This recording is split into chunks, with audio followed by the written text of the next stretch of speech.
हाँ, तो स्टार्ट करते बेटा। मुझे बताओ कितने लोगों को ये आंसर आया है, इसका मैच हुआ आपका आंसर। थोड़ा डिफरेंट क्वेश्चन था बेटा। सिंपल, बहुत सिंपल था। डिफरेंट मैं इसके लिए बोल रहा हूँ क्योंकि उसमें क्वांटिटी नहीं है। अभी तक जितने क्वेश्चन हमने किए सब में क्वांटिटी दी हुई थी, है ना। कंसाइनर ने इतने यूनिट्स, इतने बॉक्सेस, इतने केसेस, राइट, इतने यूनिट्स भेजे, राइट। चलो बताओ कितने लोगों को जमा ये आंसर देखने के बाद।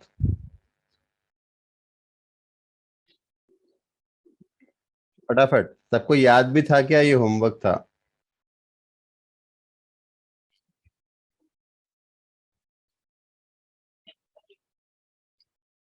जल्दी फटाफट रिप्लाई करो, चैट करके रिप्लाई करो फटाफट। बैठे नहीं रहना है हमको।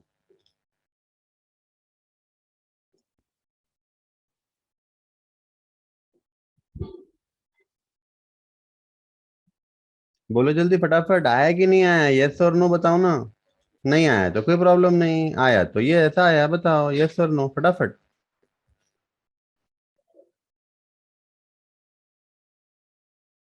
सुशांत को नहीं आया, ठीक है, चलो कोई प्रॉब्लम नहीं। नहीं आया, ओके ओके। नहीं आया,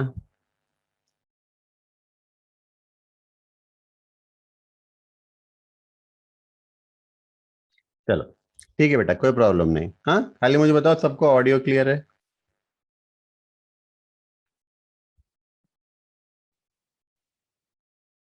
सबको ऑडियो क्लियर है? यस। चल स्टार्ट करते हैं, देखो। X sent on 1st July 2019 to Y goods costing rupees 50,000, हाँ, and sent and spent rupees 1,000 on packaging। मतलब ये एक तो 50,000 कॉस्ट ऑफ गुड्स है। पहली बात ये समझो कि यहाँ पे गुड्स कॉस्ट पे भेजे जा रहे हैं, इनवॉइस प्राइस पे नहीं, राइट। तो लोडिंग का कोई शॉर्ट नहीं है। हाँ, 50,000 कॉस्ट ऑफ गुड्स सेंड है, एंड स्पेंड 1,000 ऑन पैकिंग, यानी ये कंसाइनर का एक्सपेंसेस है। 3rd July 2019 को Y receive the goods and sent his acceptance to X. Sent his acceptance का मतलब क्या होता है बेटा, उसने बिल एक्सेप्ट किया। मतलब कंसाइनर ने बिल ड्रॉ किया होगा और कंसाइनी ने एक्सेप्ट किया, ठीक है। मतलब ये एडवांस है, दिस इज एडवांस, बराबर है बेटा। कंसाइनर ने बिल ड्रॉ किया, कंसाइनी ने एक्सेप्ट, एक्सेप्टेंस देना मतलब बिल एक्सेप्ट करना, और ये बिल का पेमेंट 3 महीने के बाद होना है। वी वाई स्पेंट, यानी consignee 2,000 on freight and cartage. Freight and cartage मतलब non recurring. 500 good current, 300 insurance, यानी ये 800 रुपए हो गया बेटा। ये 800 रुपए रिकरिंग है, बराबर है। ये सारे खर्चे कंसाइनी के हैं, पर 2,000 नॉन रिकरिंग है, और 500 और 300 800 रिकरिंग है। 31st December 2019 he sent his account sales along with the amount due to X, showing that, तो यहाँ पे क्या बोला, along with the amount due to X। मतलब जो फाइनल सेटलमेंट है बेटा, वो फाइनल सेटलमेंट भी हो चुका है। हाँ, देखो यहाँ ब्रैकेट में दिया हुआ है, along with the amount due to X, showing that 4/5 of the goods had been sold for 55,000। इसका मतलब क्या हुआ बताओ? 4/5 of the goods had been sold for 55,000। बहुत सिंपल मतलब होता है बेटा कि जितने गुड्स आए थे, देखो क्वांटिटी पता नहीं है कितने आए थे, है ना। क्वांटिटी पता नहीं है, मैं खाली एग्जाम्पल ले रहा हूं आपको कंसेप्ट समझाने के लिए। सपोज क्वांटिटी सेंट, अगर मैं बोलूं 1,000 यूनिट्स है, बराबर है। कंसाइनर ने मान लो 1,000 यूनिट भेजा, तो सेल कितना हुआ, 4/5 ना, है ना। 4/5, 1,000 का 4/5 निकालो, 1,000 का 4/5 निकालो, तो ये 800 यूनिट्स आएगा बेटा, है ना। 800 यूनिट्स आएगा। मतलब क्लोजिंग स्टॉक कितना बचा होगा, 200 यूनिट्स। ये जो 200 यूनिट्स बचा होगा, this will be called as closing stock, बराबर है। इसको मैं 1/5 बोल सकता हूं कि नहीं, क्लोजिंग स्टॉक को। मतलब जो 1000 यूनिट्स आए थे उसमें से मैंने 4/5 यूनिट्स बेच दिया, मतलब मेरे पास 1/5 बचे। इसको 1/5 बोल सकते बेटा हम लोग 200 यूनिट को, राइट। अब एक चीज समझो, वन जो होता है ना, इसको हम 100% बोलते हैं। One is 100%। अगर मैं इसमें से 4/5 माइनस कर दूं तो 1/5 बचना चाहिए ना बेटा। अब मैथ्स में पढ़ते हो ना, तो आप समझो जितना स्टॉक आया था क्वांटिटी के हिसाब से सोचो, क्वेश्चन में भले दिया नहीं है, राइट। 4/5 बेचने के बाद क्लोजिंग स्टॉक बचा 1/5।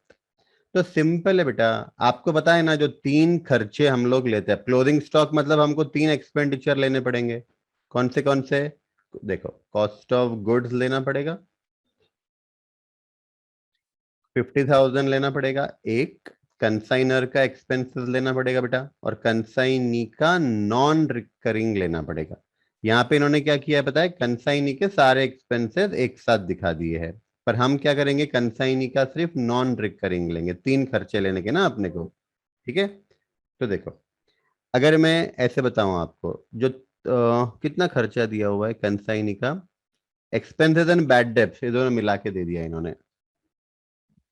इन्होंने दोनों मिला के दे दिया होगा, ठीक है। तो अपन एक काम करते ना, इसको अलग से करते हैं। ऐसे देखो, 50,000 कॉस्ट ऑफ गुड्स, कंसाइनर का एक्सपेंसेस 1,000 है बेटा, और कंसाइनी का नॉन रिकरिंग कितना है देखो क्वेश्चन में, 2,000 है ना। 2,000 है, तो कंसाइनी का नॉन रिकरिंग है 2,000। ये 3 खर्चे, बराबर है बेटा, ये 3 खर्चे, इसका 1/5 ले लो, ये क्लोजिंग स्टॉक मिल जाएगा आपको। इसका क्लोजिंग स्टॉक मिल जाएगा,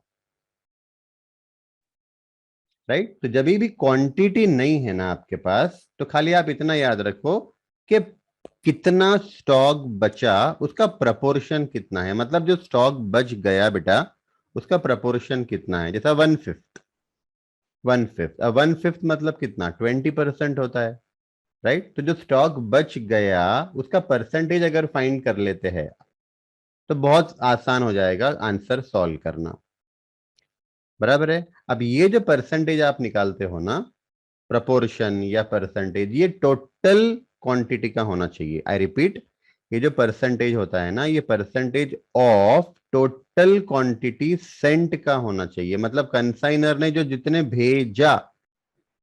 भेजा उसमें से 4/5 जाने के बाद 1/5 बचे, तो ये 1/5 कौन से होने चाहिए बेटा, जो कंसाइनर ने भेजा उसका ये 1/5 होना चाहिए, ठीक है। अब सिमिलरली, अब ये एग्जाम्पल में लॉस इन ट्रांजिट नहीं है ना। ये एग्जाम्पल में लॉस इन ट्रांजिट नहीं है, या लॉस इन गोडाउन भी नहीं है फॉर दैट मैटर। लेकिन आप समझो, अगर लॉस इन ट्रांजिट होता, ठीक है, और उसका मुझे वैल्यू फाइंड करना होता, तो मैं कैसे करूंगा। अब लॉस इन ट्रांजिट के लिए बेटा, तो एक तो 50,000 लेंगे और कंसाइनर का एक्सपेंसेस लेंगे। कंसाइनी का तो नॉन रिकरिंग हम लेते ही नहीं, है ना। Loss in transit, goods in transit के लिए सिर्फ ये दो ही अमाउंट लेते हैं। अब आपको मल्टीप्लाई किससे करना है पता है, कितना परसेंटेज लॉस्ट हुआ ट्रांजिट में, और वो परसेंटेज होना चाहिए टोटल गुड्स कंसाइंड का। मतलब जितने गुड्स कंसाइनर ने भेजा उसका कितना परसेंटेज लॉस हुआ। तो फॉर एग्जाम्पल, जितने कंसाइनर ने भेजा था ना, उसका 10% लॉस्ट हो गया फॉर एग्जाम्पल, या 1/10 हो सकता है। 10% को आप 1/10 भी बोल सकते हो बेटा। ये बेसिक मैथमेटिक्स है, ये सारा मैथमेटिक्स आपको स्कूल में सीख के आना चाहिए, और मैं अज्यूम कर रहा हूं कि आपको ये आता होगा, है ना। 10% को 1/10 भी बोल सकते हैं। 10% डिवाइडेड बाय 100 ना, 10% यानी 10/100, मतलब 1/10। और वन वन डिवाइड बाय 10 करो तो 0.1 भी होता है। ये 0.1 बोल सकते हैं या 0.10 बोल सकते हैं, एक ही बात है बेटा, राइट। तो 10% को आप 1/10 भी बोल सकते हो, 0.10 भी बोल सकते हो। क्लियर है। तो क्वेश्चन में हो सकता है कि ऐसा आपको बोलेंगे कि 1/9 of the goods where lost in transit, है ना? तो 1/9 भी हो सकता है, या 1/10 of the goods where lost in transit बोला है तो 1/10 लो या 10% लो। हाँ, तो आपको ये परसेंटेज से मल्टीप्लाई करना है। और फिर से बता रहा हूं, ये परसेंटेज किसका होना चाहिए? Of total goods Saint, of total goods Saint, right? तो मैं आपको एक नोट लिखा दूंगा आज, है ना, लास्ट लास्ट में, कि अगर क्वांटिटी नहीं है तो फिर ये वैल्यूएशन करना कैसे। ठीक है बेटा, चल तो पहले कंप्लीट करते हैं ये क्वेश्चन, एकदम सिंपल क्वेश्चन है। हाँ, हो गया। तो मैं आपको वैल्यू बता दूं, अपना वैल्यू कितना आया होगा, ये चेक करो कितना वैल्यू आया होगा। अब लॉस इन ट्रांजिट तो हुआ नहीं है, मैं ये रब कर देता हूँ, खाली मैंने आपको समझाने के लिए बताया था बेटा।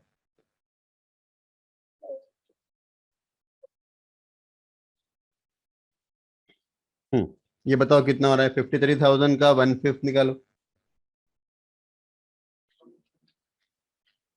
10,600 रुपीज आना चाहिए, ये अपना क्लोजिंग स्टॉक आ गया। देखो दिख रहा है, 10,000। हाँ, चल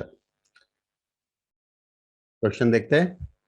उसके बाद बेटा देखो, ऑन 31 दिसंबर 2019, ये तो हो गया अपना, है ना, 4/5 of the goods had been sold for 55,000, right? तो पहले एंट्रीज पास की है, देखो 55,000 का सेल हो गया, बराबर है। और सेकंड इफेक्ट, वाई के अकाउंट को डेबिट भी करना पड़ेगा, वाई के अकाउंट को डेबिट भी करना पड़ेगा। एंट्री क्या बनती है हमारी? Y's account debit to consignment account. ठीक है, Y's account debited to consignment account. अच्छा, आगे देखते हैं क्वेश्चन। उसके बाद देखना, Y is entitle to commission of 10%। अब डेल क्रेडिटर बोला नहीं है, मतलब ये ऑर्डिनरी कमीशन है 10%। और फिर बोला है कि बैड डेप्स हुआ 600 का। तो अब बैड डेप्स रिकॉर्ड करना पड़ेगा ना बेटा, क्योंकि ऑर्डिनरी कमीशन है ना? तो बैड डेप्स देखो इसी में रिकॉर्ड कर लिया है, ये अमाउंट के अंदर। तो ये अमाउंट के अंदर एक्सपेंडिचर भी आ गया और बैड डेप्स भी आ गया। ठीक है, ये अलग अलग बताते ना तो और भी अच्छा होता। तो 600 का बैड डेप्स, बराबर है, और 2800 के उसके एक्सपेंसेस है। इस तरीके से 3400 आया। अब बैड डेप्स क्यों रिकॉर्ड किया बेटा डेबिट साइड में हमने? क्योंकि ऑर्डिनरी कमीशन है।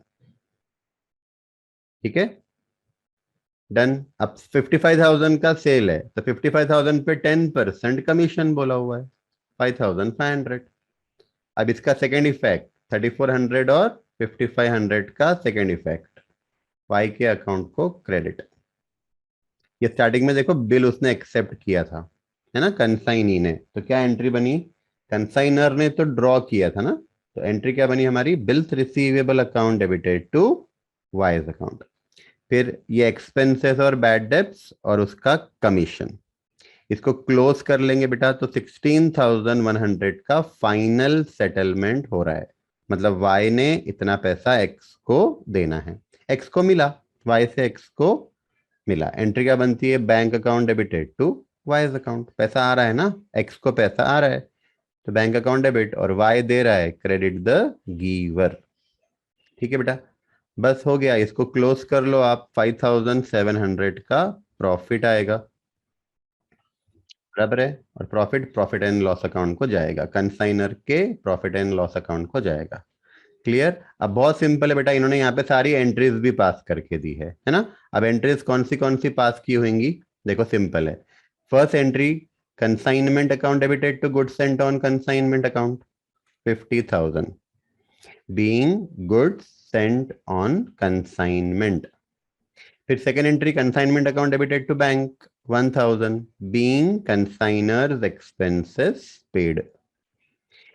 Consignment account debited to Y account, right? अब ये 2800 की एंट्री आप अलग कर सकते हो, बैड डेब्ट्स की अलग कर सकते हो, दोनों अलग अलग, और कमीशन भी अलग कर सकते हो। तीन कंसाइनी के एक्सपेंसेस, बैड डेब्ट्स और कमीशन, तीनों अलग अलग तीन एंट्री कर सकते हैं, या आपकी मर्जी कंबाइंड भी कर सकते हैं, क्योंकि अल्टीमेटली वो वाई को क्रेडिट होने वाला है। बराबर है। तो consignment account debited to Y's account 3400 being expenses paid by consignee. उसके बाद consignment account debited to Y's account 5500 being commission payable to Y. फिर क्रेडिट साइड में आ जाओ, सेल्स की entry, Y account debited to consignment account being goods sold by consignee. ठीक है। फिर inventory on consignment account debited to consignment account, ये closing stock है।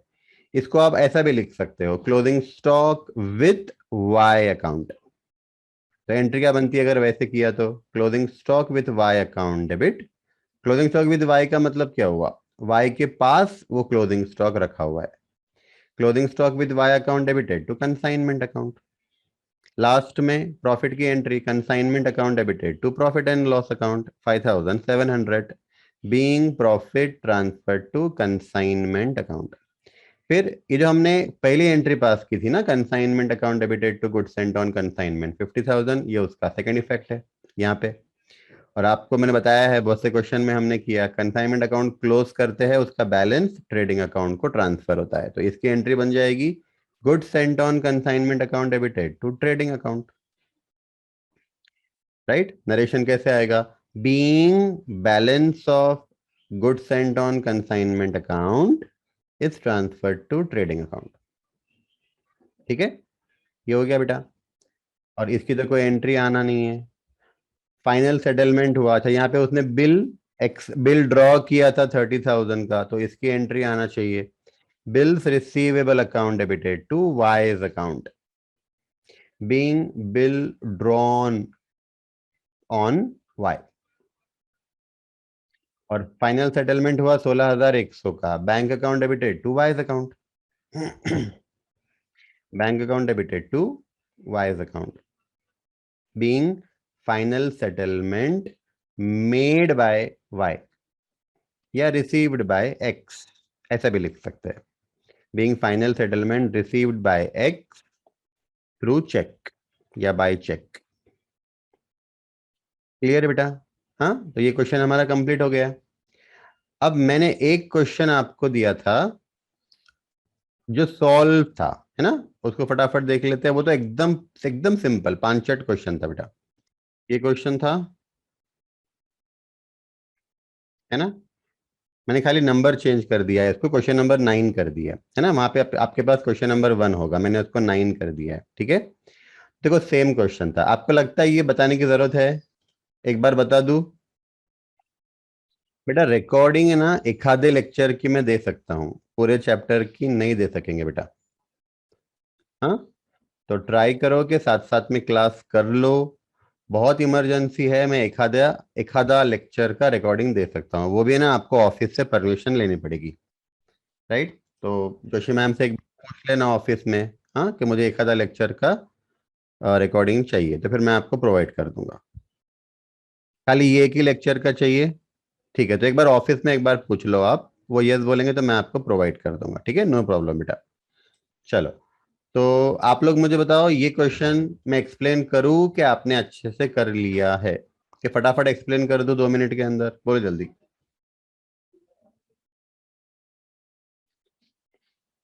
एक्सप्लेन कर दूं फटाफट।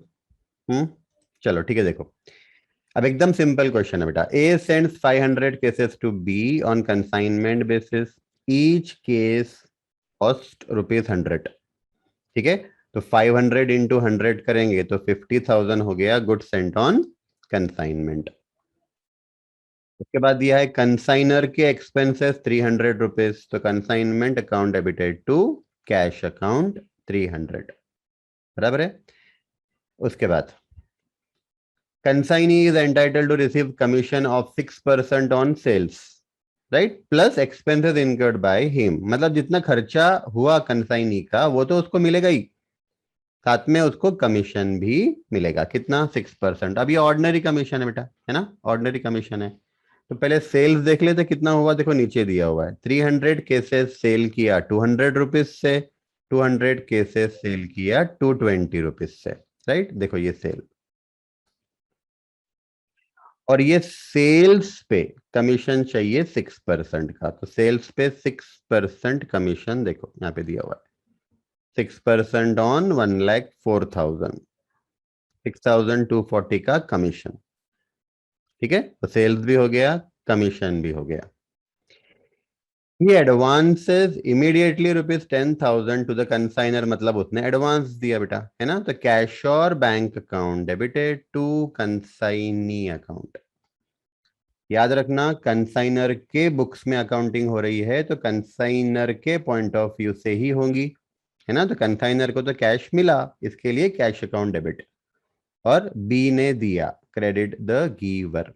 फिर ये सेकंड इफेक्ट है हमारा उसके एक्सपेंडिचर का, ये कमीशन का सेकंड इफेक्ट है, और ये जो सेल किया बेटा उसका सेकंड इफेक्ट है। अकाउंट क्लोज किया, 72,740 का बैलेंस कैरिड डाउन है।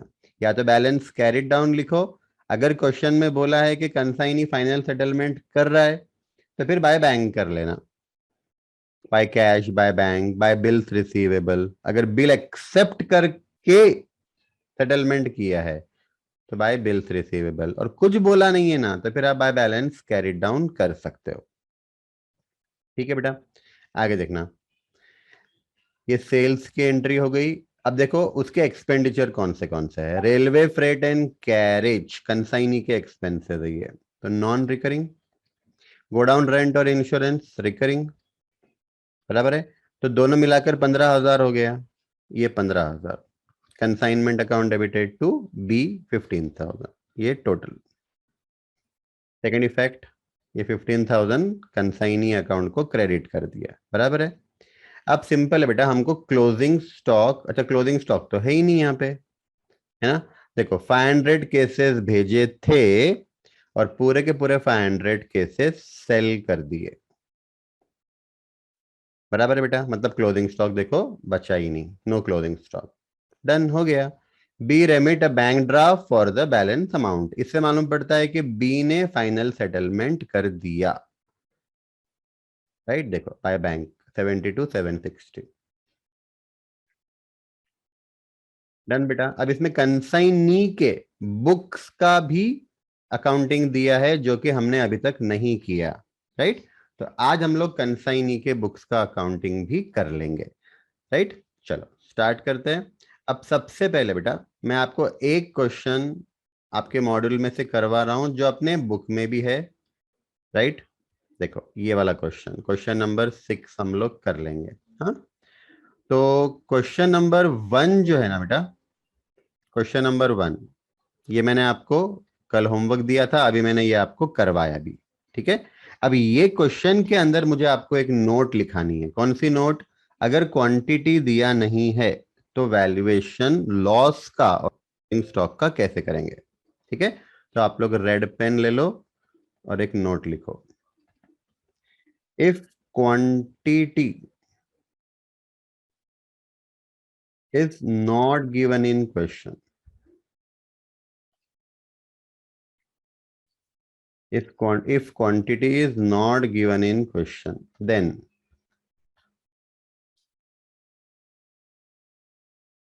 valuation of loss, valuation of loss and closing stock is done as under, is done as under।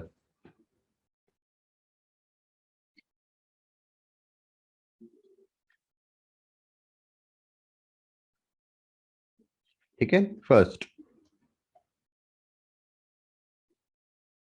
Value of loss in transit, value of loss in transit, right. अब आप सबको मालूम बेटा loss in transit मतलब दो ही amount लेते हैं हम लोग, एक तो कॉस्ट ऑफ गुड्स सेंट लेते हैं, कॉस्ट ऑफ गुड्स सेंट लेते हैं, और कंसाइनर का एक्सपेंसेस, कंसाइनर का एक्सपेंस, ये दो एक्सपेंसेस लेते हैं, है ना।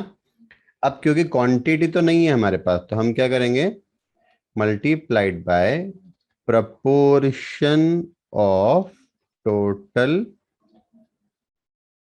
Goods sent. कंसाइनर ने जो गुड्स सेंड किए उसका कितना प्रपोर्शन लॉस इन ट्रांजिट हो गया। मान लो क्वेश्चन में बोला है कि 10% goods were lost in transit, right. तो एकदम सिंपल है बेटा, ये दो खर्चे लेने के, उसका 10% ले लेने का। Second, second, value of goods in transit. अब गुड्स इन ट्रांजिट हमारा क्लोजिंग स्टॉक होता है, लेकिन इसका वैल्यूएशन लॉस इन ट्रांजिट के जैसे ही होगा, है ना। तो cost of goods sent plus consignor expenses, दो दो ही कॉस्ट आएंगे बेटा, और उसको मल्टीप्लाई करना है proportion of total goods Saint. मतलब यहां पर जो गुड्स इन ट्रांजिट है वो कितना प्रपोर्शन है, कितना परसेंटेज है टोटल गुड्स सेंट का। तो मान लो क्वेश्चन में बोला है कि 20% of the goods are still in transit, तो आप समझ जाओ कि यहाँ पे मुझे 20% लेना है। 20% क्योंकि 20% गुड्स अभी भी रास्ते में है, राइट। और मैं फिर से बता रहा हूं बेटा, ये प्रपोर्शन जो आप लेते हो ना, वो टोटल गुड्स सेंट का होना चाहिए, टोटल गुड्स सेंट का। ठीक है, कभी कभी कंफ्यूज करने के लिए है ना ऐसा दिया होता है कि कंसाइनी को जितने मिले उसमें से 10% लॉस हुआ, तो फिर आप अगर यहां वो 10% लेंगे तो रॉन्ग हो जाएगा। कंसाइनी को जितने मिले उसमें का 10% नहीं, टोटल गुड्स जो भेजे उसका 10% या उसका जो भी परसेंटेज रहेगा। Hmm. Third, third, value of abnormal loss in godown, value of abnormal loss in godown.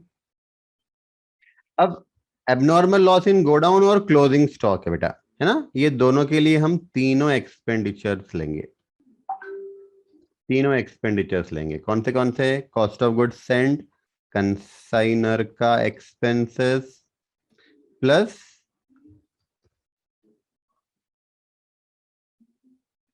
Consignee's non recurring expenses, तीनों एक्सपेंडिचर आएंगे बेटा। कॉस्ट ऑफ गुड्स कंसाइंड आएगा, कंसाइनर का एक्सपेंसेस आएगा, कंसाइनी का नॉन रिकरिंग, और मल्टीप्लाई करना proportion of total goods Saint, right. मतलब जो गोडाउन में लॉस हुआ वो टोटल गुड्स सेंट का कितना परसेंटेज था, जो गोडाउन में लॉस हुआ वो टोटल गुड्स का कितना परसेंटेज था। फोर्थ, वैल्यू ऑफ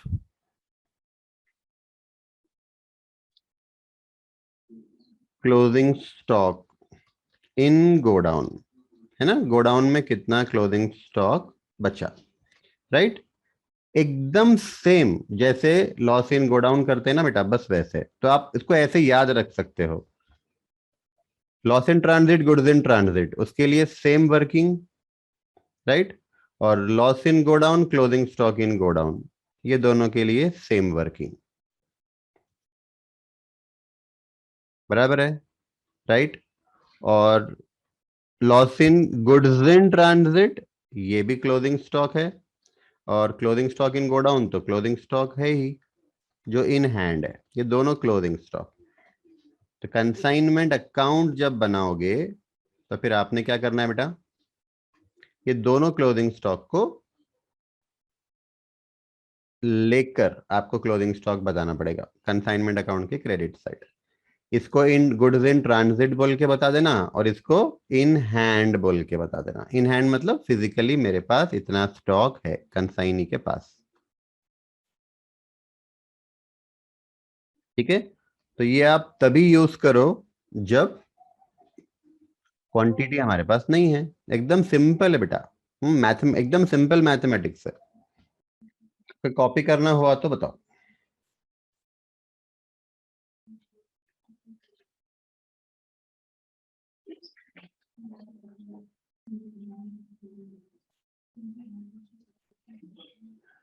कॉपी करना हुआ क्या?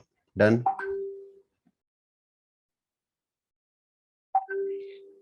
चलो ठीक है बेटा। मुझे आप लोग बताओ कितने बच्चे एकदम ईमानदारी से होमवर्क कर रहे हैं? एकदम ईमानदारी से बताओ। प्राइवेटली भेजना है प्राइवेटली भेजो, पब्लिकली मत भेजो, लेकिन ईमानदारी से। है ना? भगवान को और अपने टीचर को और अपने पेरेंट्स को कभी झूठ नहीं बोलना।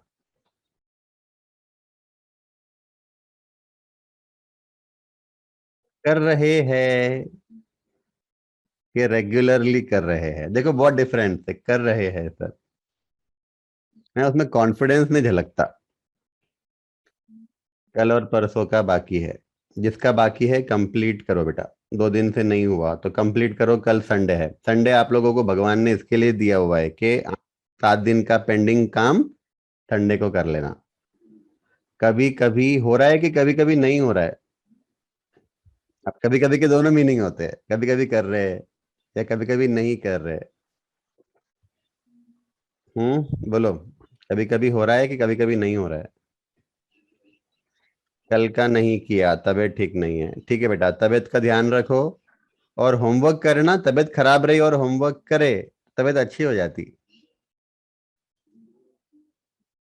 ठीक है? तो तबीयत खराब रही जब भी कोशिश करने का ना। हाँ, बहुत ज्यादा खराब है तो फिर मत करना, आराम करना। ठीक है? चलो। नहीं कर रहे हैं कभी कभी। अच्छा। ठीक है बेटा। तो अब इसमें इम्प्रूवमेंट करना पड़ेगा ना बेटा अपने को। देखो जहां गलती हो रही है ना।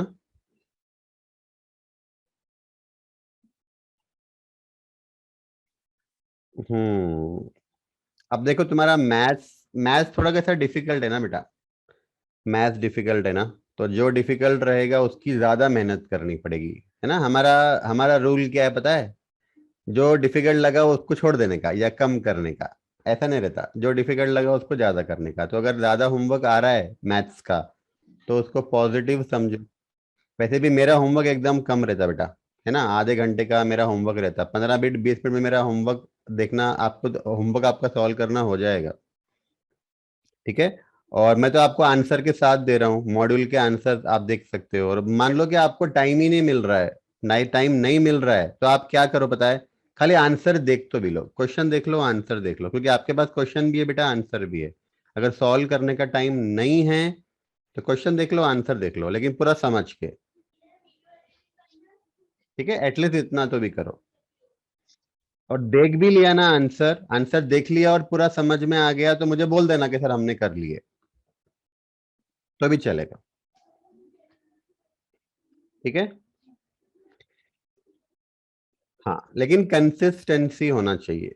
मैं आपको एक रूल बताऊं, सीए बनने का, सीए में बनने का। एक सिंपल सा रूल है बेटा, कंसिस्टेंसी होना चाहिए कुछ भी। हर काम में होमवर्क कर रहे हैं ना, कंसिस्टेंसी होना चाहिए। और सेम समय पे बैठना। होमवर्क करने का टाइम, घर पे बैठने का जो समय है ना, वो ऐसा नहीं कभी भी बैठ रहे, कभी याद आ गया टाइम मिल गया तो बैठ रहे, नहीं। आपको एक ही समय पे बैठना है रेगुलरली। हाँ, कभी कभी चेंज हो सकता है, कुछ काम आ गया, मेहमान आ गए, अलग बात है। पर सेम समय पे बैठना। मान लो आप 4 बजे फ्री होते हो, घर पे आके 5 बजे फ्री होते हो, तो आपने टाइम डिसाइड कर लेना कि हाँ मैं 5 बजे बैठूंगा या बैठूंगी। तो वो टाइम पे बैठने का, वो टाइम पे करने का। राइट? टाइम में वेरिएशन नहीं होना चाहिए और रेगुलरली करना। है ना? सोडा बॉटल जोश नहीं होना। पता है सोडा बॉटल जोश क्या होता है? सुना है कभी ये वर्ड? अपन सोडा की बोतल खोलते हैं ना, थम्स अप की, पेप्सी की बोतल खोल के, था वो जोर से निकलता, ऊपर आता, और थोड़ी देर के बाद शांत हो जाता। है ना? तो हम लोग भी बहुत बड़े से करते हैं, बहुत जोश है, चलो सीए बनना है, सीए बनना है। तो बहुत जोश जोश में एकदम मस्त होमवर्क करते हैं, 8 दिन 10 दिन अच्छे से क्लास करते हैं, मस्त टेस्ट देते, 10 10 दिन के बाद एकदम शांत बैठ जाते। राइट? तो ऐसा नहीं होना है अपने को, थोड़ा बॉटल जोश नहीं होना है। फाउंटेन के जैसे चाहिए, फाउंटेन के जैसे बनना है अपने को, मतलब तो कंटिन्यू कंटिन्यू प्रेशर में दिखता है हमेशा। ठीक है, चलो। तो ये कुछ काम की चीज है बेटा, तो ये भी आपको जरूरी है बताना। हाँ, तो भगवान हमको पूछेंगे ऊपर जाकर तुमने क्या करे। ठीक है, तो अब यार फुलफिलिंग अवर रिस्पॉन्सिबिलिटी। चलो, लेट्स मूव अहेड। बेटा मैं आपको एक क्वेश्चन अभी करवा रहा हूं इसमें से, ये वाला क्वेश्चन।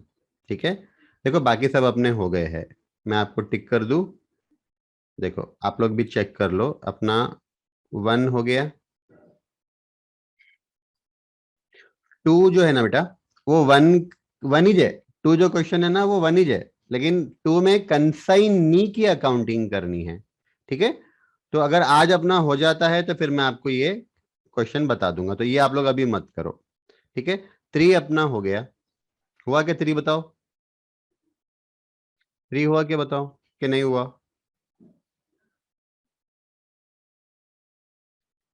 3 हुआ क्या? यस हो गया। हाँ, चलो। 4 भी हो गया बेटा, नाइकी स्पोर्ट्स वाला। राखी वाला भी हो गया है ना।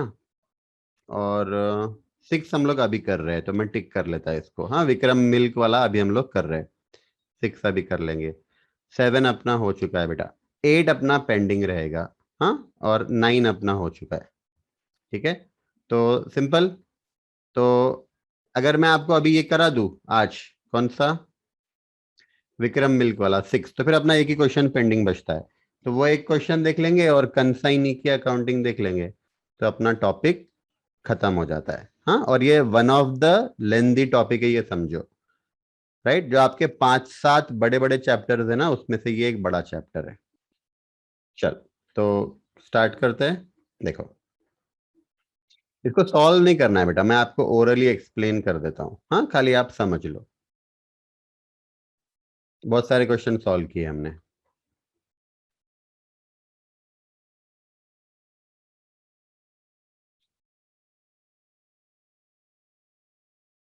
हाँ, राइट, चलो ध्यान से देखना बेटा।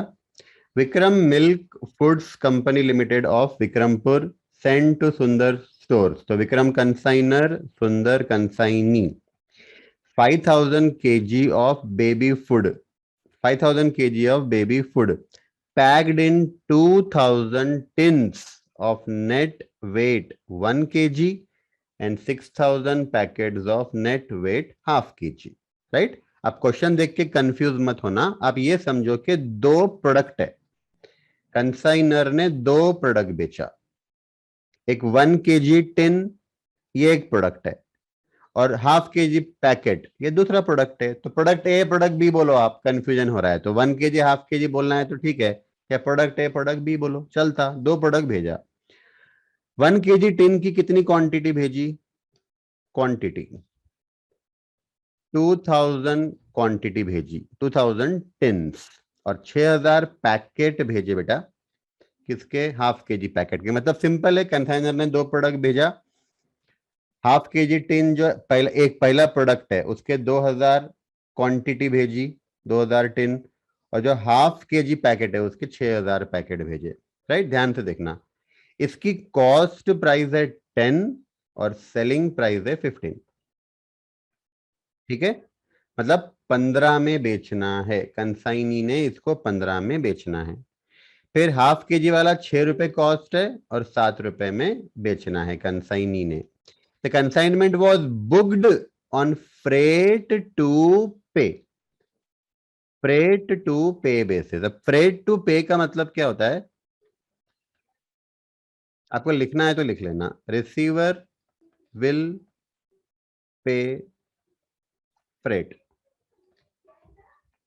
जनरली क्या होता है, जब हम कुरियर करते हैं ना, मान लो आप किसी को कुरियर कर रहे हो, तो आप जिसको भेजते हो ना, तो भेजने वाले को फ्रेट पे करना पड़ता है। तो अगर आपने किसी को कुरियर किया तो भाड़ा आपको देना पड़ेगा, ट्रांसपोर्टेशन फ्रेट आपको। राइट, लेकिन अगर मैं फ्रेट टू पे ऐसे पार्सल पे लिख दूं, फ्रेट टू पे, इसका मतलब इसका जो भाड़ा है वो लेने वाला रिसीवर पे करेगा, सेंडर नहीं। ठीक है, तो जनरली कैरेज वगैरह जो होता है वो कंसाइनर पे करता है, लेकिन फ्रेट टू पे बोल दिया तो समझ जाना कि ये फ्रेट कौन पे करेगा, कंसाइनी। ठीक है, and freight charges came to 2% of selling value, 2% of selling value. बराबर है, बहुत सिंपल है, आप थोड़ा अगर दिमाग लगाओ ना। वो क्या बोल रहा है पता है, कंसाइनर ने कंसाइनी को गुड्स भेजे, राइट, उसका फ्रेट कंसाइनी पे करेगा, पहली बात तो ये समझ लो। कितना फ्रेट पे करेंगे बेटा, तो 2% of selling value, 2% of selling value, है ना।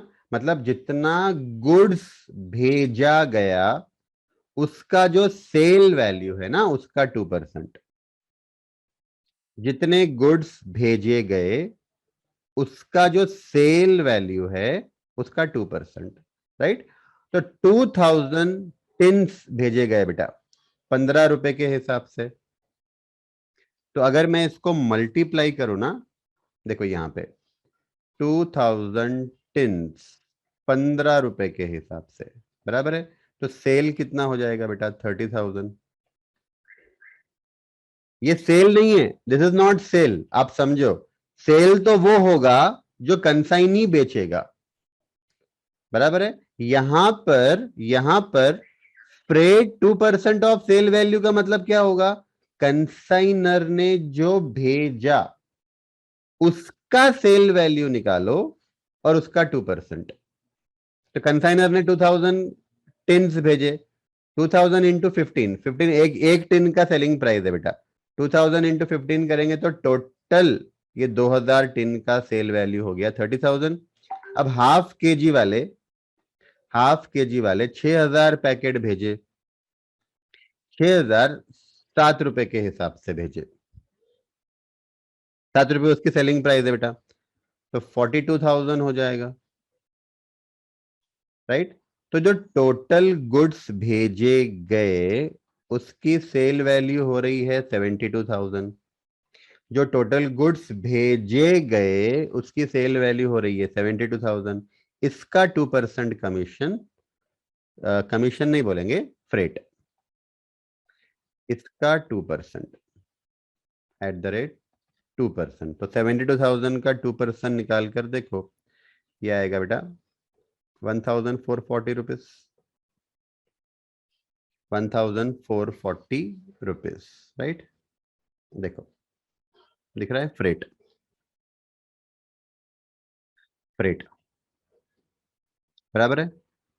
अब कंसाइनर ने 2000 क्वांटिटी भेजी जिसकी पर यूनिट कॉस्ट 10 रुपए है। अच्छा, यहां पे ये वाला क्वेश्चन भी कौन सा है बेटा, ये वाला क्वेश्चन कौन सा है, कंसाइनर ने गुड्स कॉस्ट पे भेजा है, लोडिंग पे नहीं, इनवॉइस प्राइस पे नहीं, बराबर है। इनवॉइस प्राइस पे अगर भेजता तो लोडिंग हमको हटानी पड़ती थी अपोजिट साइड लेकर, बराबर है। पर यहाँ पे तो कॉस्ट पे भेजा हुआ है बेटा, तो कॉस्ट कितनी है, 2000 इंटू 10 और 6000 इंटू 6। देखो, consignment account debited to goods sent on consignment account. 2000 1 kg वाले टिन भेजे 10 रुपए के हिसाब से, 6000 हाफ kg वाले पैकेट भेजे 6 रुपए के हिसाब से, मतलब 36,000 हो गया। ये इनर कॉलम बनाया, टोटल 56,000 के गुड्स भेजे। तो एंट्री बनती है बेटा हमारी, consignment account debited to goods sent on consignment account, done.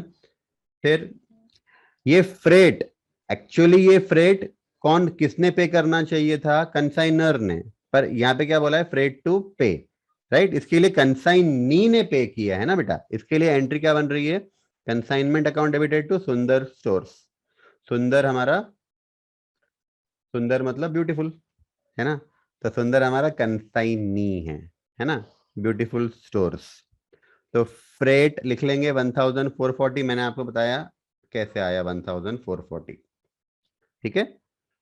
जितने प्रोडक्ट क्वांटिटी भेजी गई उसके सेल वैल्यू का 2%।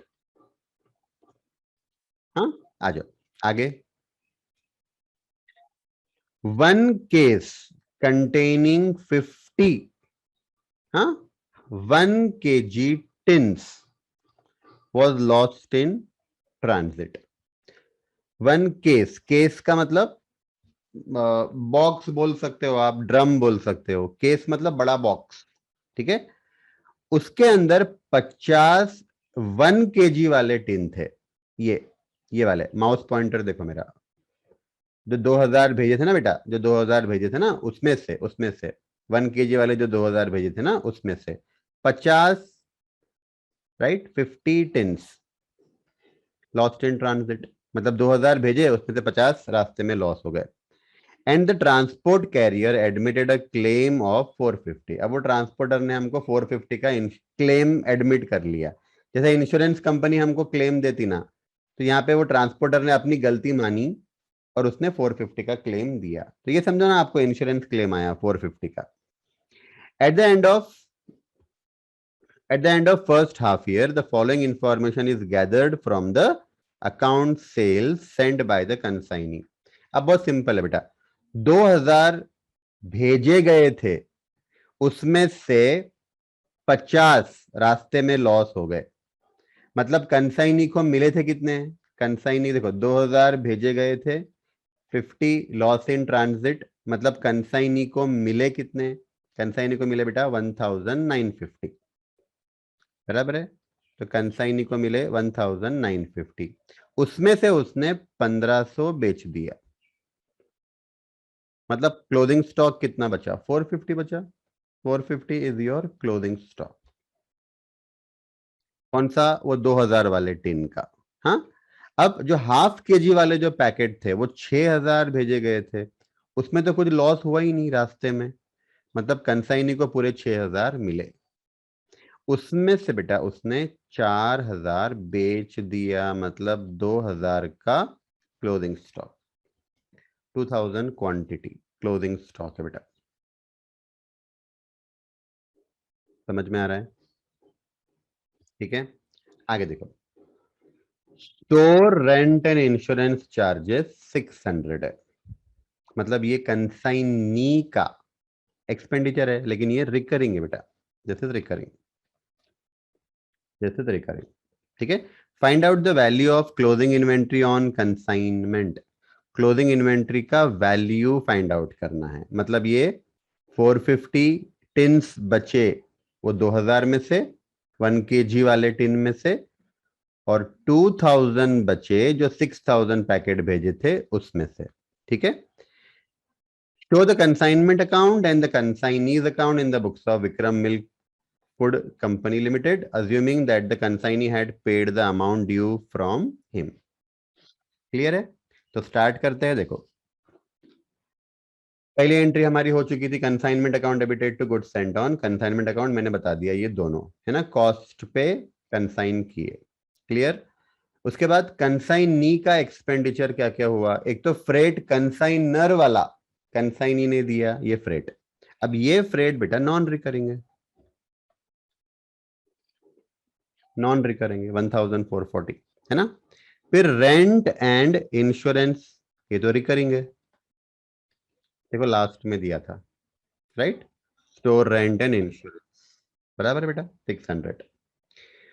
उसके बाद क्रेडिट साइड में आ जाओ।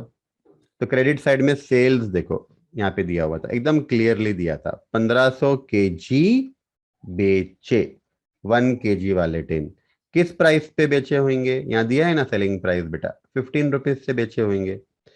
और 4000 पैकेट्स बेचे ½ kg वाले, ये हमने 7 रुपीज से सेल किया होगा, है ना, सेलिंग प्राइस दिया हुआ है ना आपको। तो देखो 1500 15 रुपए से बेचे, मल्टीप्लाई करो, 4000 पैकेट 7 से सेल किया, मल्टीप्लाई करो, राइट।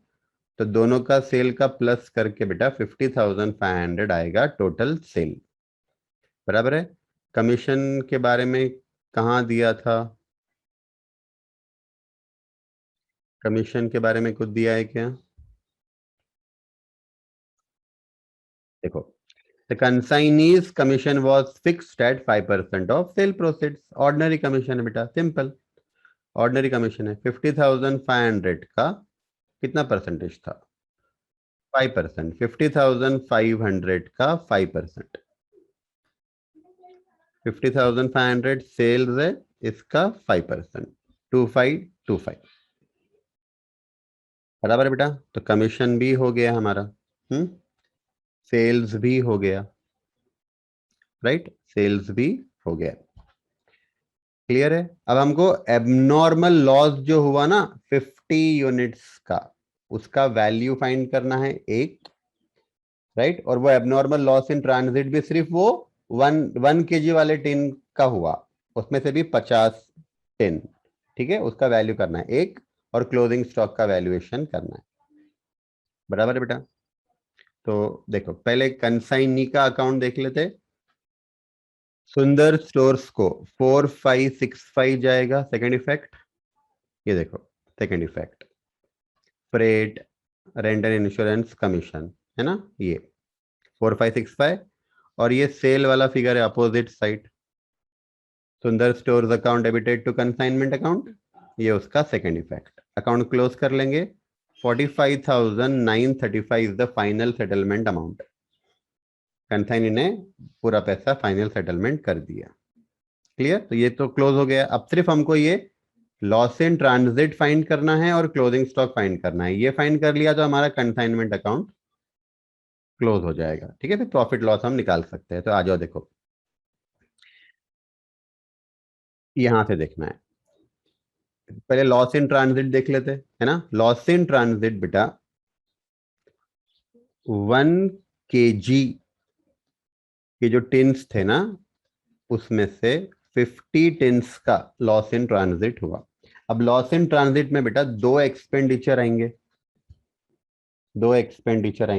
बराबर है। कौन से? एक तो कॉस्ट ऑफ गुड्स कंसाइंड आएगा, है ना, और ये फ्रेट आएगा। क्लियर है। तो अब देखो,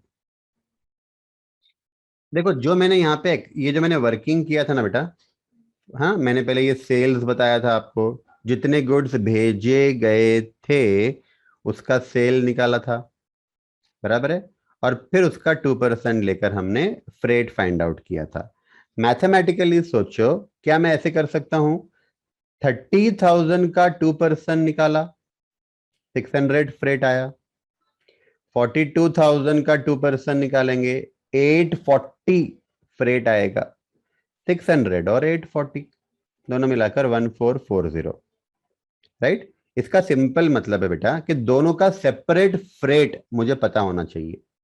पता है क्यों? क्योंकि ये 2000 में से वो 50 टिन का लॉस इन ट्रांजिट हुआ, राइट। तो मुझे उसका फ्रेट भी अलग से लेना पड़ेगा ना, और क्लोजिंग स्टॉक का वैल्यूएशन भी इसका अलग होगा, इसका अलग होगा, है ना। इसके लिए मुझे फ्रेट भी दोनों का सेपरेट चाहिए। देखो वही वर्किंग उन्होंने यहाँ पे करके दी है हमको, ठीक है। Sale value of total consignment 2000 into 15 30,000, और 6000 इंटू 7 42,000। यहाँ पे इन्होंने भी क्या कर दिया, टोटल 72,000 और उसका 2% कमीशन ले लिया, राइट। लेकिन मैं क्या चाहता हूं कि आप इन दोनों का कमीशन अलग अलग फाइंड करो, ठीक है। तो देखो सिंपल है, इसका 2% अलग से ले लो और इसका 2% अलग से ले लो, तो फ्रेट,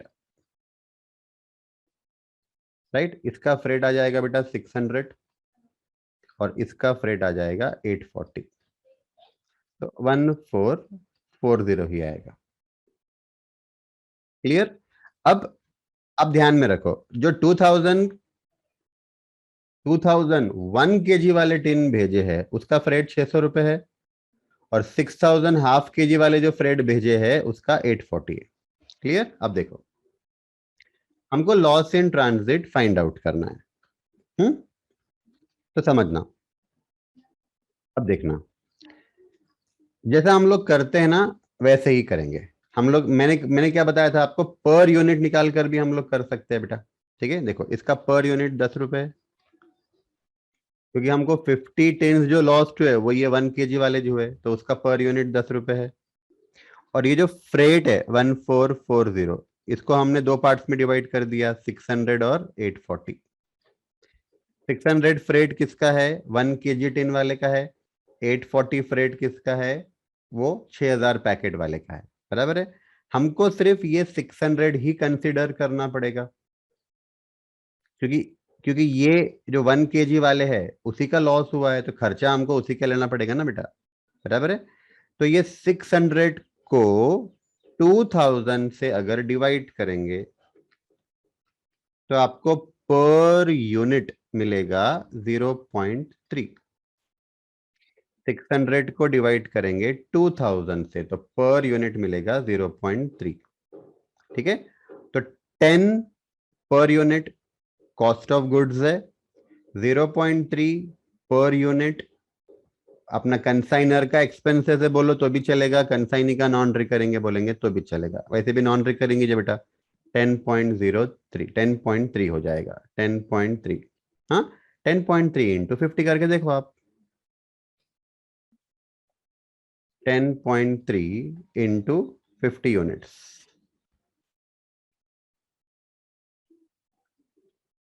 10.3 इंटू 50 करके देखो 515 आता है क्या?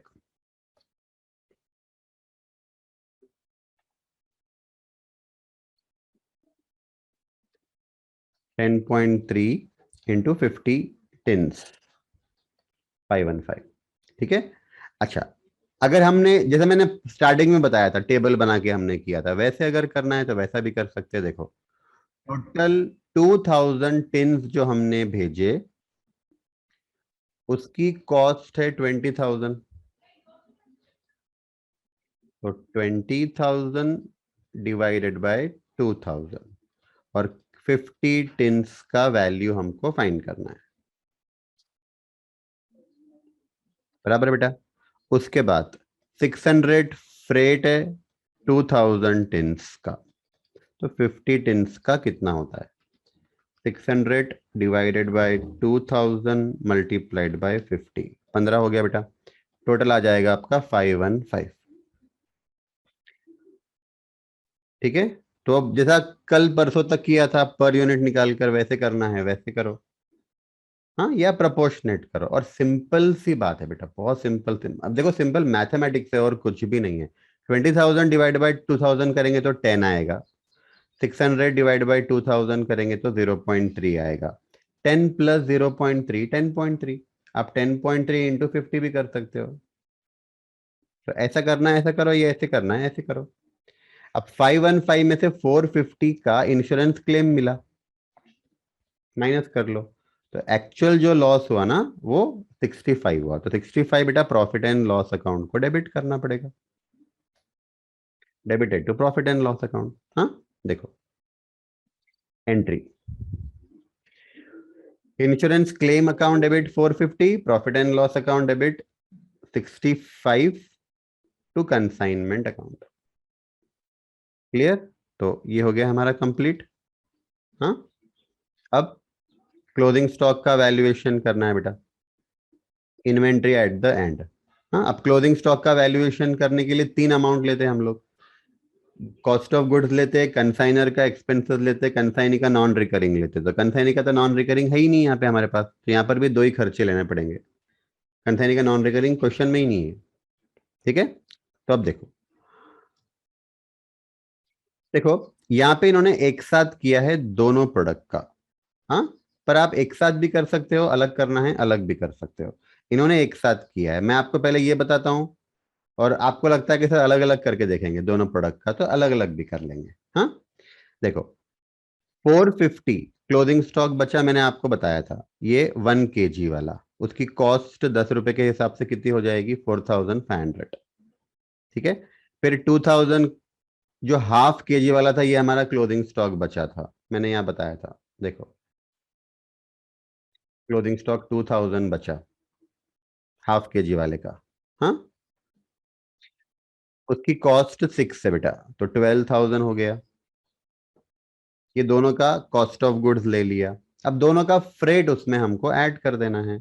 अब दोनों का फ्रेट कैसे ऐड करेंगे? तो देखो यहाँ पे इन्होंने जैसे किया है ना, आप वैसे करना चाहते हो तो वैसे भी कर सकते हो, पर मैं आपको एक जैसे हम लोग कर रहे हैं ना, मैं आपको वैसे एक्सप्लेन करता हूँ, ध्यान से देखो। अपना वो 600 रुपीज हुआ, 600 रुपीज फ्रेट है,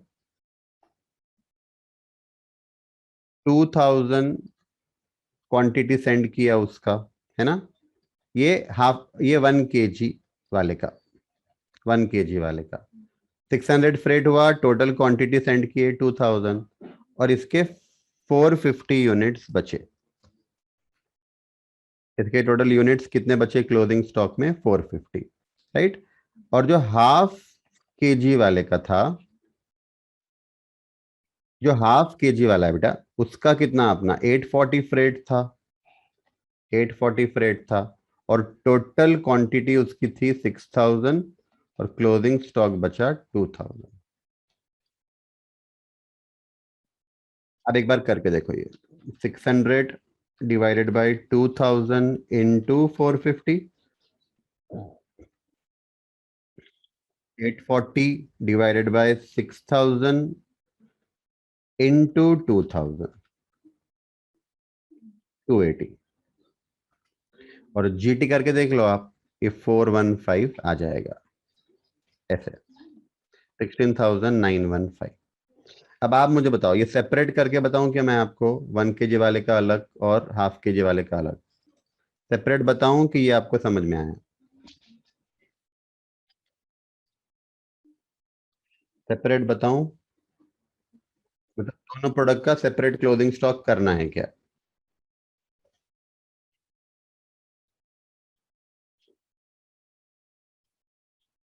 हम्म, देखो ऐसा भी कर सकते हैं,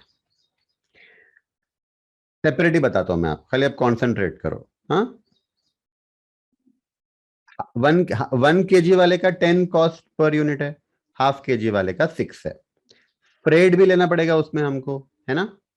तो जो 1 kg वाला है बेटा, उसका पर यूनिट फ्रेड हमने 0.3 निकाला। कैसे? 600 था, 600 था, उसको डिवाइड किया 2000 से।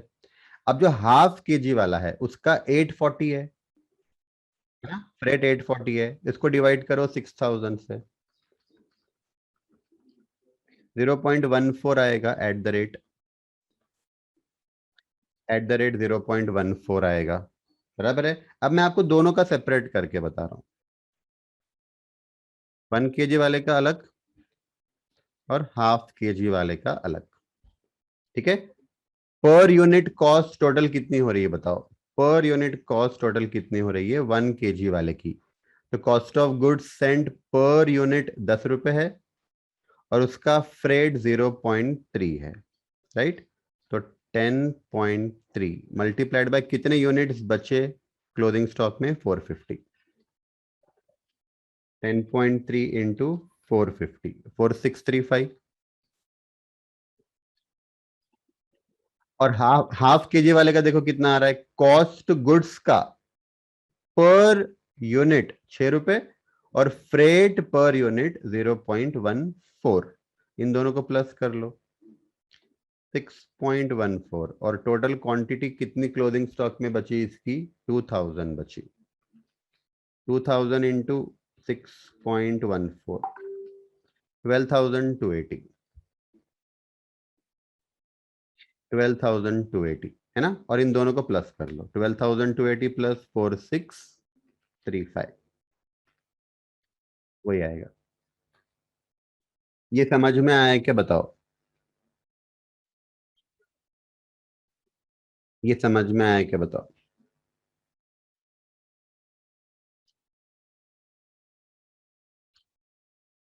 ये समझा बेटा? ठीक है, चलो तो फिर अकाउंट क्लोज कर लेंगे, हमारा प्रॉफिट आ जाएगा 7365। क्लियर हो गया बेटा? फिनिश। चल, तो अब ये क्वेश्चन हमारा कंप्लीट हो गया। अब मुझे आपको है ना कंसाइनी के बुक्स की एंट्रीज बतानी है। तो आ जाओ अपने बुक में, अपने बुक में आ जाओ।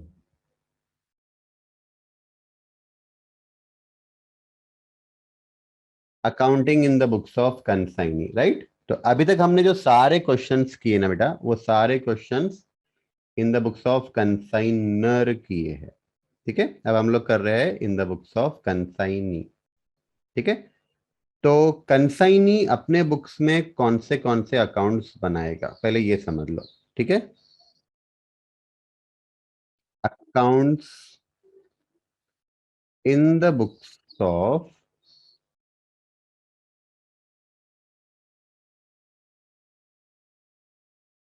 कंसाइनी। ठीक है, तो देखो, मुझे आप लोग बताओ, कंसाइनी के बुक्स में अकाउंट्स कौन से बनेंगे, तो मुझे आप लोग बताओ, कंसाइनमेंट अकाउंट बनेगा क्या? कंसाइनमेंट अकाउंट बनेगा क्या? यस और नो? कंसाइनमेंट अकाउंट बनेगा क्या? यस और नो? कंसाइनमेंट अकाउंट नहीं बनेगा बेटा, नहीं बनेगा, क्योंकि कंसाइनमेंट अकाउंट कंसाइनर के बुक्स में बनता है, क्योंकि उसको प्रॉफिट लॉस फाइंड आउट करना है। कंसाइनी को थोड़ी प्रॉफिट लॉस फाइंड करना है। कंसाइनमेंट अकाउंट तो वो बनाएगा ना कि जो गुड्स कंसाइन कर रहा है, मतलब कंसाइनर। कंसाइनी थोड़ी ना गुड्स कंसाइन कर रहा है बेटा, है ना, तो कंसाइनमेंट अकाउंट इसके बुक्स में नहीं बनेगा। एक अकाउंट हम बनाएंगे, कंसाइनर्स अकाउंट। बहुत सिंपल है, कंसाइनर के बुक्स में हम कंसाइनी अकाउंट बनाते हैं ना, जिससे हमको पता चलता है कि कितना पैसा आना है, राइट। तो कंसाइनी अपने बुक्स में कंसाइनर का अकाउंट बनाएगा, क्योंकि उसको बताना है कि मैंने कितने पैसे देना है, राइट।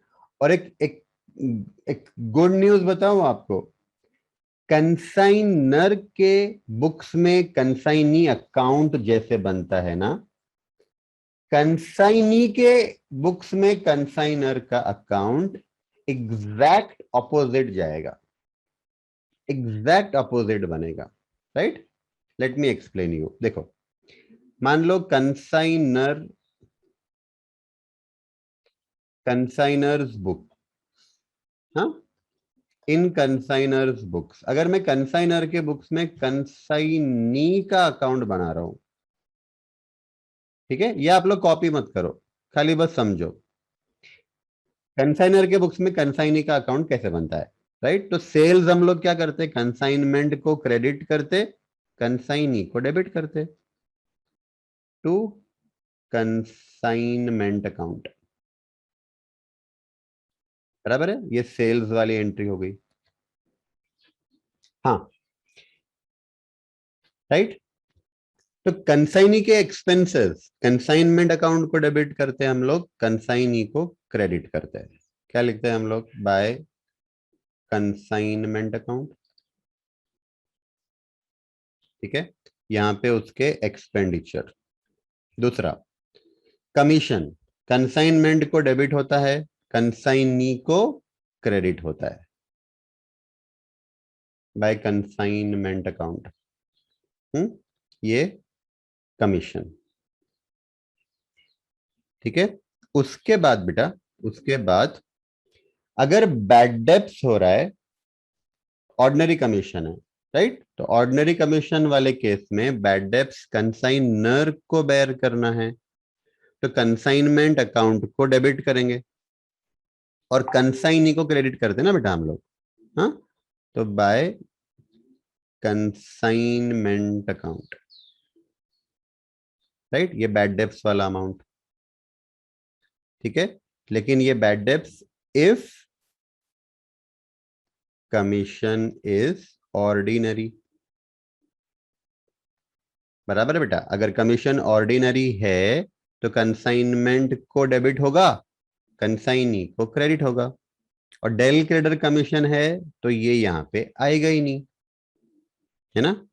डेल क्रेडिटर कमीशन है तो फिर बैड डेप्स कंसाइनी अकाउंट में नहीं आता, कंसाइनमेंट अकाउंट को डेबिट भी नहीं होता, कंसाइनी को क्रेडिट भी नहीं होता, क्लियर है। और फिर हम लोग क्या करते हैं, मान लो, अच्छा एडवांस ले लेते हैं, मान लो कंसाइनी ने एडवांस दिया, कैश में दिया हो सकता है, चेक से दिया हो सकता है, या बिल उसने क्या करा, कंसाइनर ने ड्रॉ किया, कंसाइनी ने एक्सेप्ट किया एडवांस, बराबर है बेटा, राइट। और फिर फाइनल सेटलमेंट जब होता है, तो फाइनल सेटलमेंट भी कैश, बैंक, बिल्स रिसीवेबल। और अगर फाइनल सेटलमेंट नहीं हुआ अभी तक तो बैलेंस कैरी डाउन करते हैं हम लोग। ठीक है, तो ऐसे अकाउंट बनता है बेटा हमारा। अब देखो, इन कंसाइनीज बुक, कंसाइनी के बुक्स में वो कंसाइनर का अकाउंट बनाता है, कंसाइनर्स अकाउंट।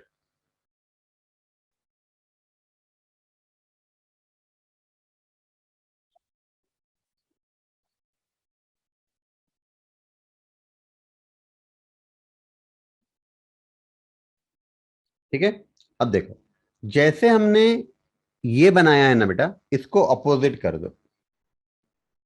जो डेबिट में है ना यहाँ पे, वो क्रेडिट में आ जाएगा। मतलब सेल्स हमने यहाँ पे कंसाइनी अकाउंट को डेबिट किया था ना, अब वो कंसाइनर अकाउंट के क्रेडिट में आ जाएगा। राइट, तो एंट्री कैसे करेंगे, देखो ध्यान से देखना। बाय कंसाइनमेंट कर सकते क्या? यहाँ पे तो टू कंसाइनमेंट था, यहाँ पे बाय कंसाइनमेंट कर सकते क्या? नहीं, क्योंकि कंसाइनी के बुक्स में कंसाइनमेंट अकाउंट बनता ही नहीं है। तो by cash public bank account. हाँ, आप समझो बेटा मैं क्या बताना चाह रहा हूँ। राइट, समझो मैं क्या बताना चाह रहा हूँ। बाय कैश पब्लिक बैंक या डेप्टर्स, ये सेल्स है। कोई मुझे एक्सप्लेन करो ये सेल्स की एंट्री ऐसी क्यों बनी? देखो सिंपल है। आप कंसाइनी हो मानना, अब आप मानो कि आप कंसाइनी हो, तो आपने सेल किया है ना बेटा, तो आपको पैसा आया होगा, कैश अकाउंट डेबिट। चेक से पैसा आया तो बैंक अकाउंट डेबिट, कस्टमर से, हाँ कस्टमर से। और अगर क्रेडिट सेल किया है आपने तो डेप्टर्स डेबिट करना पड़ेगा, डेप्टर्स अकाउंट डेबिटेड। और कंसाइनर को क्रेडिट करना पड़ेगा। राइट, कंसाइनर को क्रेडिट क्यों पता है? देखो जनरली सेल्स की एंट्री कैसी होती, सेल्स की एंट्री कैसी होती, कैश अकाउंट डेबिट अगर कैश में किया है या क्रेडिट सेल किया है तो debtor account debit to sales करते, बराबर है, टू सेल्स करते। आप मुझे बताओ, ये सेल हुआ किया कंसाइनी ने, पर कंसाइनी का सेल है क्या ये? नहीं, ये सेल कंसाइनी का नहीं है, तो आप टू सेल नहीं कर सकते। टू सेल का मतलब क्या हुआ? अगर मैं मेरे बुक्स में टू सेल करता हूं ना, इसका मतलब कि मेरा सेल है। पर ये सेल थोड़ी कंसाइनी का है, ये तो कंसाइनी ने किया है, ये उसका सेल नहीं है, ये कंसाइनर का सेल है। इसका मतलब बेटा कि ये पैसा आया कंसाइनी के पास, पर ये पैसा उसका नहीं है, ये उसको कंसाइनर को देना है। मतलब ये कंसाइनी की लाइबिलिटी हुई कि नहीं? आप कंसाइनी हो, आपने कंसाइनर के बिहाफ पे गुड्स बेचा, आपको पैसा आया, वो पैसा आपको नहीं रखना है, वो तो कंसाइनर को देना पड़ेगा आपको। It's your liability. राइट, तो ये सेल्स की एंट्री आपको समझी क्या? कैश और बैंक, कैश अकाउंट डेबिट या बैंक अकाउंट डेबिट या क्रेडिट सेल किया है तो debtor account debit to consignor's account. Clear? अब यहां पे क्रेडिट साइड में बेटा एक्सपेंडिचर रिकॉर्ड किया था, है ना? कंसाइनर के बुक्स में जब कंसाइनी अकाउंट हम बनाते हैं तो यहाँ पे हम एक्सपेंडिचर क्रेडिट करते हैं, तो यहाँ पे आपको डेबिट करना पड़ेगा। राइट, तो देखो consignor's account debited to cash account. ठीक है, अब समझो ये एंट्री कैसे बनाई मैंने। Consignor's account debited to cash account, इसका सिंपल मतलब है बेटा कि मेरे पास, मैं कंसाइन नहीं हूं ना, मैंने कैरेज रेंट पे करा, तो मेरे पास ये तो कैश गया ना, तो मुझे कैश क्रेडिट करना पड़ेगा। चेक से दिया है, बैंक क्रेडिट करना पड़ेगा। और डेबिट कर रहे हैं हम कंसाइनर्स अकाउंट। पता है क्यों? क्योंकि ये पैसा मेरे, मतलब मैं कंसाइनी हूं, मेरे जेब से गया। राइट, पर ये मेरा खर्चा नहीं है, ये कंसाइनर का खर्चा है। दिया मैंने, पर मैं बाद में कंसाइनर से रिकवर करने वाला हूं। राइट, तो कंसाइनर से मुझे पैसा आना है ना, जब आना है तो कंसाइनर को डेबिट करना पड़ेगा। आपने पैसा कंसाइनर को देना है, तो फिर कंसाइनर क्या हो गया आपके लिए? लाइबिलिटी। और आपको कंसाइनर से आना है तो कंसाइनर हो गया आपके लिए एसेट। राइट, तो जो सेल का पैसा है बेटा, ये हमने कंसाइनर को देना है। तो सेल वाला जब एंट्री आप पास करो ना, तो तब कंसाइनर को क्रेडिट किया जाएगा। लेकिन जो आपने खर्चा किया, ये पैसा आपको कंसाइनर से मिलेगा, आना है कंसाइनर से। दैट्स वाई हमने consignor account debited to cash किया। अब यहाँ पे आ जाओ, कमीशन क्रेडिट किया था हमने, तो यहाँ पे अपोजिट साइड में जाएगा, टू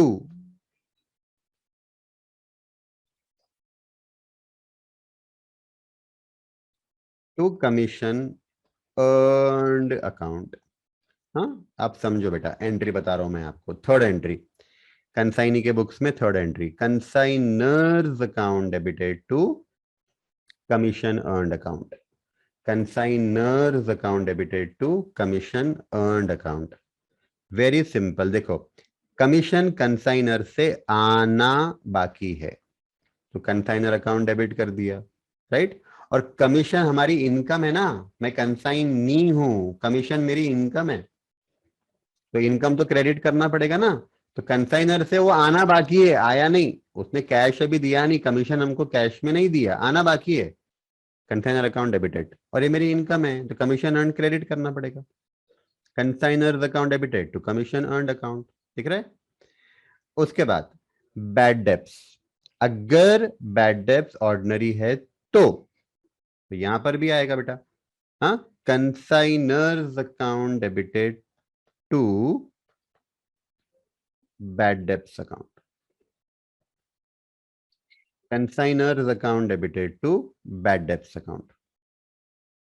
ठीक है, मतलब सिंपल है कि हम ये बैड डेब्ट्स का पैसा कंसाइनर को नहीं देंगे, नहीं देंगे। देखो सिंपल है, मान लो सेल्स हुआ 1 लाख, तो ये 1 लाख तो देंगे, और 10,000 बैड डेब्ट्स हुआ तो ये 10,000 नहीं देंगे। मतलब 1 लाख माइनस 10,000, हम 90,000 ही देंगे कंसाइनर को। मतलब वो बैड डेब्ट बेयर करना है किसको? कंसाइनर को। देखो ना, यहाँ पे हम क्रेडिट में लिख रहे हैं, यहाँ पे अपोजिट साइड डेबिट में लिखना है। क्लियर? 3 एंट्री होगी बेटा हमारी। चौथी एंट्री, अगर कंसाइनर ने एडवांस, कंसाइनी ने बेटा एडवांस दिया है, तो बहुत सिंपल है, कंसाइनी ने एडवांस दिया है तो कैश उसके पास से गया होगा, चेक दिया तो बैंक क्रेडिट करना, कैश दिया तो कैश क्रेडिट करना, और बिल उसने एक्सेप्ट किया होगा तो बिल्स पेएबल क्रेडिट करना। एंट्री कैसे बनेगी? Consignor's account debited to cash bank bills payable account. Bills payable account बेटा, देखो यहाँ पे हम लोग बिल्स रिसीवेबल लिखते थे, पता है क्यों? क्योंकि ये कंसाइनर के बुक्स में अकाउंटिंग हो रही है और कंसाइनर ने बिल ड्रॉ किया, कंसाइनर ड्रॉवर है, तो bills receivable account debited to consignee account. लेकिन यहाँ पे कंसाइनी के बुक्स में अकाउंटिंग हो रही है और कंसाइनी ने वो बिल एक्सेप्ट किया है, राइट। तो एंट्री कैसे बनेगी हमारी? Consignor's account debited to bills payable. एकदम सिंपल है बेटा। हाँ, और कंसाइनर को डेबिट क्यों किया जा रहा है? क्योंकि डेबिट द रिसीवर रूल है ना हमारा पर्सनल अकाउंट का, राइट। तो कंसाइनर को मिला पैसा, डेबिट द रिसीवर, आपके पास से गया तो क्रेडिट, राइट। और फाइनल सेटलमेंट, ये भी वैसे होगा, टू कैश, ये तो एडवांस था, है ना, टू कैश टू बैंक या बिल्स पेबल, और फाइनल सेटलमेंट नहीं किया तो balance carried down. Same entry आएगी फाइनल सेटलमेंट की भी, जैसे एडवांस की एंट्री आती है वैसे ही फाइनल सेटलमेंट की एंट्री आती है। Consignor's account debited to cash oblique bank oblique bills payable, final settlement, right. तो मैंने कितनी एंट्रीज बताई आपको? सेल्स की एंट्री, ये एंट्री आपको समझ में आई क्या? मुझे बताओ, यस नो, फटाफट चलो डिस्कस करते हैं हम लोग। एक 5 मिनट थोड़ा सा चलेगा अपना क्लास, एंट्रीज खत्म करते हैं कंसाइनी की। ये एंट्री आपको समझ में आई क्या? सेल्स की एंट्री है, मैंने सेल किया, कैश आया, या बैंक से पैसा आया, चेक से पैसा आया, या मैंने क्रेडिट सेल किया तो डेब्टर्स डेबिट टू कंसाइनर, ये पैसा मुझे कंसाइनर को देना है। ये एंट्री आपको समझी क्या? यस और नो? हाँ, फटाफट। सेकंड, सेकंड, एक्सपेंसेस पे किया कंसाइनी ने, रिकरिंग नॉन रिकरिंग सारे। Consignor's account debited to cash account, to cash या टू बैंक अकाउंट। हाँ एकदम सिंपल है बेटा, ये पैसा मैंने दिया, मेरे पास से गया कैश क्रेडिट, लेकिन ये पैसा मैं कंसाइनर से वसूल करूंगा, तो कंसाइनर अकाउंट डेबिट किया। फिर थर्ड, कमीशन की एंट्री, कंसाइनर से कमीशन आना है, एसेट है मेरा, आना है, इसके लिए डेबिट किया। और to commission earned account, to commission earned account, ये इनकम है हमारी, इनकम क्रेडिट करना पड़ेगा। बैड डेब्ट्स की एंट्री, राइट, याद रखना ये बैड डेब्ट्स की एंट्री तभी आएगी जब ये ऑर्डिनरी कमीशन है तो, ठीक है।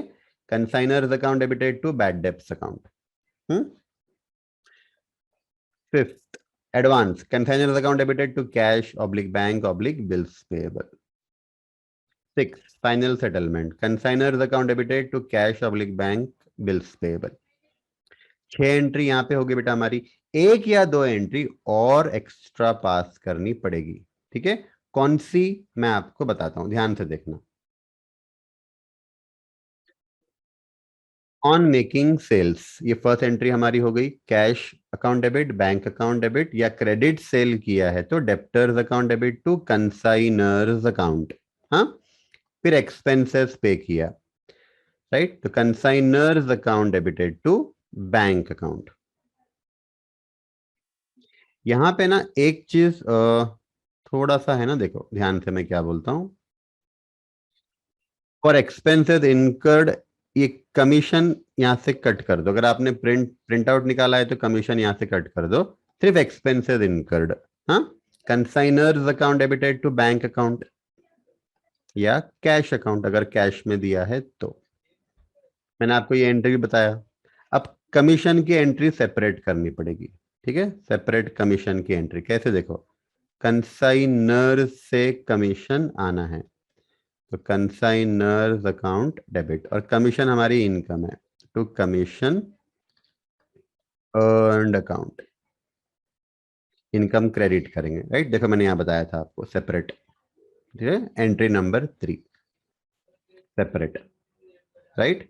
तो ये एक साथ नहीं कर सकते क्योंकि यहाँ पे बैंक क्रेडिट करना पड़ता, क्योंकि हमने खर्चा किया होगा, यहाँ पे हमने पेमेंट कुछ नहीं किया हुआ है, तो यहाँ पे टू बैंक थोड़ी ना हो सकता, यहाँ पे टू कमीशन अर्न आना चाहिए। उसके बाद नेक्स्ट एंट्री बेटा, जो एडवांस दिया कंसाइनी ने, तो कंसाइनर को मिला, consignor account debited to bank account, cash में दिया तो टू कैश कर सकते, और बिल एक्सेप्ट किया तो टू बिल्स पेएबल अकाउंट भी कर सकते। चेक दिया तो बैंक क्रेडिट, कैश दिया तो कैश क्रेडिट, बिल्स एक्सेप्ट कर लिया तो बिल्स पेएबल क्रेडिट, ठीक है। फिर फॉर रिकॉर्डिंग बैड डेब्ट्स, अब मान लो बेटा कि कंसाइनी ने किसी को क्रेडिट सेल किया था और वो इंसॉल्वेंट हो गया और वो बैड डेब्ट्स हो गया। अब बैड डेब्ट्स की एंट्री कैसी करेंगे हम, bad debts account debit to customer's account, है ना। अब यहां देखना, यहाँ कस्टमर मतलब डेप्टर समझो, तो मैं इसको डेप्टर कर देता हूं तो कंफ्यूजन नहीं होगा। देखो यहाँ पे हमने फर्स्ट एंट्री पास की थी ना, जब क्रेडिट सेल हुआ तो debtors account debited to consignor's account किया था। मान लो कि हमारा 1 लाख रुपए का क्रेडिट सेल हुआ, तो हमने क्या एंट्री पास की, debtors account debited to consignor's account, clear. लेकिन अब वो डेप्टर, 1 लाख का जो डेप्टर है ना, मान लो उसमें से 10,000 का बैड डेब्ट्स हो गया, तो आप याद करो बैड डेब्ट्स जब भी होता है बेटा तो डेप्टर कम हो जाता है ना, डेप्टर कम हो जाता, तो हमने क्या एंट्री पास की, bad debts account debit to debtors account, debtor में से माइनस कर दिया। मान लो फॉर एग्जाम्पल 10,000 का बैड डेब्ट्स हो, क्लियर, बैड डेब्ट्स क्रेडिट कर दिया। अब डेप्टर्स क्रेडिट कर दिया, अब ये जो बैड डेब्ट्स है ना 10,000 का, ये बैड डेब्ट्स को क्या करेंगे, तो हमने स्टार्टिंग से देखा है बेटा कि जो नॉमिनल अकाउंट होते हैं वो एक बार ओपन किए फिर क्लोज करना ही पड़ता है। बैड डेब्ट्स नॉमिनल अकाउंट है, यहां मैंने ओपन किया है, अब मैं क्लोज कैसे करूंगा, देखो क्रेडिट करके क्लोज करूंगा, दिख रहा है, क्रेडिट किया, क्रेडिट करके क्लोज। लेकिन डेबिट क्या करना पड़ेगा, ध्यान से देखो, अगर ऑर्डिनरी कमीशन है, मतलब डेल क्रेडर कमीशन नहीं दे रहे हैं, नहीं दे रहे मतलब ऑर्डिनरी कमीशन दे रहे। तो अगर ऑर्डिनरी कमीशन है बेटा तो consignor's account debited to bad debts account. देखो, consignor's account debited to bad debts account अगर ऑर्डिनरी कमीशन है तो। हाँ, लेकिन अगर डेल क्रेडर कमीशन है तो बेटा आप समझो कंसाइनर अकाउंट डेबिट नहीं कर सकते। पता है क्यों? क्योंकि ये बैड डेब्ट्स कौन बेयर करने वाला है? कंसाइनी। बैड डेब्ट्स कौन बेयर करेगा बेटा? कंसाइनी बेयर करेगा। तो आप कंसाइनर को पैसा कम दे रहे हो, ऐसा नहीं हो सकता। यहां पे जब मैं consignor account debited to bad debts कर रहा हूं ना, इसका मतलब पता है क्या हुआ? मैं कंसाइनर को उतना पैसा कम दूंगा। कंसाइनर को इतना अमाउंट कम देंगे, कम देंगे। बराबर है? इसके लिए कंसाइनर को डेबिट किया था हमने।